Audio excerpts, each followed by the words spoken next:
Kyllä tämä idea sulautumisen suhteen on ollut aika ikuisesti elävä. Että en tiedä, onko se ihan niin kauan, että teillä on juuri 240 vuotta taaksepäin ja Tapila-ryhmällä vähän päälle 150 vuotta. Saattaa olla, että siinä matkan varrella on ollut paljon useammankin kerran, mutta itse olen kyllä ollut niin kuin moneen kertaan keskustelussa, jossa on katsottu mahdollisuuksia, että miten saman arvopohjan omaavat hyvin paljon samasta taustoista ja samalla keskinäisyyden filosofialla muutenkin toimivat yhtiöt voisivat löytää toisensa. Ehkä se kimmoke nyt tälle yritykselle ja avaukselle lähti siitä, että tämä finanssimarkkina on kehittymässä duopolistiseen suuntaan ja hyvin pankkivetoisesti. Ja sen uhka on se, että vakuutustuotteesta tulee tämmöinen kylkiäisbulkkituote ja sinänsä äärettömän arvokas ja kehittynyt sosiaalinen innovaatio jää, sen kehitys hidastuu ja syntyy sitten voisi sanoa niin kuin totaalisen pankkivetoinen finanssimarkkina Suomeen, joka on vielä tämmöinen duopolimarkkina. Tässä yhdistyy monta ajatusta, että pystytään varmistamaan tämä vakuutustoiminnan kehittyminen, pystytään varmistamaan ja luomaan edellytyksiä kolmannen suuren pelurin syntymiselle ja sitten pystytään yhdessä tietysti tukemaan näiden laajempien finanssipalvelujen kehittämistä sitten omin voimin. Joo, varmaankin viime vuoden alkupuolella neuvottelut sitten tiivistyivät selvästi ja lähtivät kunnolla liikkeelle. Kun tuli vajaa 5 vuotta sitten lähivakuutukseen, niin kuulin jo silloin, että keskinäiset yhtiöt ovat pyrkineet löytämään yhteistyömahdollisuuksia. Ja kun meidän asiakkaiden kanssa keskustelee, niin yllättävän monella on vakuutuksia molemmissa yhtiöissä. Eli he ovat kokeneet yhtiöt varsin samankaltaisina, ennen kaikkea arvopohjiltaan samanlaisena, ja siinä suhteessa tuntuu aika luontevaltakin se, että me löydämme toisemme ja pystymme hakemaan ne yhteiset synergiat ja vahvistamaan voimavaroja.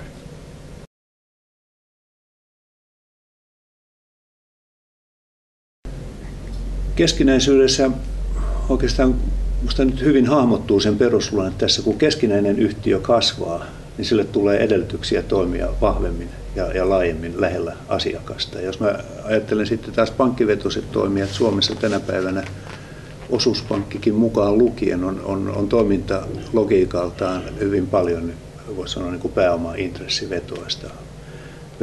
Ja silloin, kun voisi sanoa pääomamarkkinavetoinen toimija toimii ja kasvaa, niin se aika usein etääntyy asiakkaasta, päätöksenteko etääntyy asiakkaasta.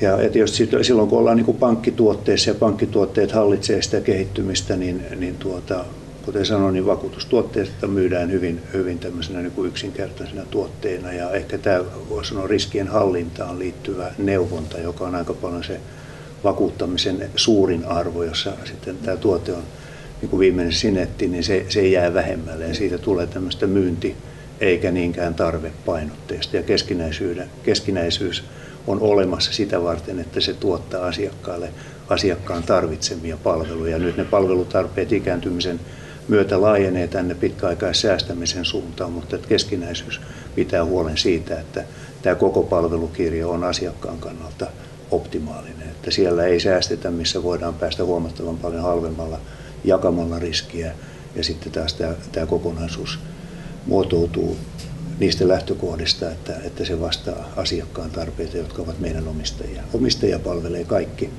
yhtiöt, mutta keskinäisyydessä juuri se tärkeää, että kun asiakkaat omistaa, niin siitä katoaa kolmas osapuoli asiakkaan ja yhtiön henkilöstön väliltä. Maanlaajuinen konttoriverkosto 360 palvelupistettä ja konttoria tarkoittaa sitä, että juuri keskinäisyyden pohjalta haetaan sitä vahvempaa, parempaa palvelukonseptia asiakkaille, ja alueyhtiöt tuntevat myöskin omat asiakkaansa varsin läheltä. Näin ollen uskaltaisin väittää, että keskinäinen uusi yhtiöryhmittymä tulee merkittävällä tavalla poikkeamaan toiminnassaan muista kilpailijoista, ja tätä kautta tietysti asiakkaat pystyvät valitsemaan erilaisia asiointitapoja, sähköisiä ja konttoriverkostoon perustuvia, ja näin ollen alueorganisaatio kokonaisuudessaan pystyy palvelemaan asiakasta melkeinpä mihin vuorokauden aikaan tahansa, riippuen kanavasta.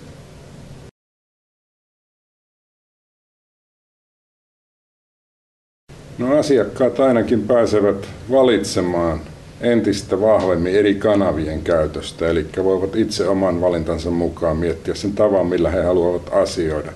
Mutta aina silloin, kun tulee hiemankin kysyttävää, niin on mahdollisuus myös henkilökohtaiseen palveluun. Ja nyt pystyy myöskin hakemaan laajempaa palvelutarjoamaa läheltä. Kaikki finanssialan palvelut ovat kuitenkin todella helposti saavutettavissa. Tässä syntyy uuden tyyppinen kilpailutilanne, jota asiakas varmasti pystyy selkeästi hyödyntämään. Toinen, mitä asiakkaat kykenevät tämän kautta saamaan, ovat tietysti erilaiset asiakasedut.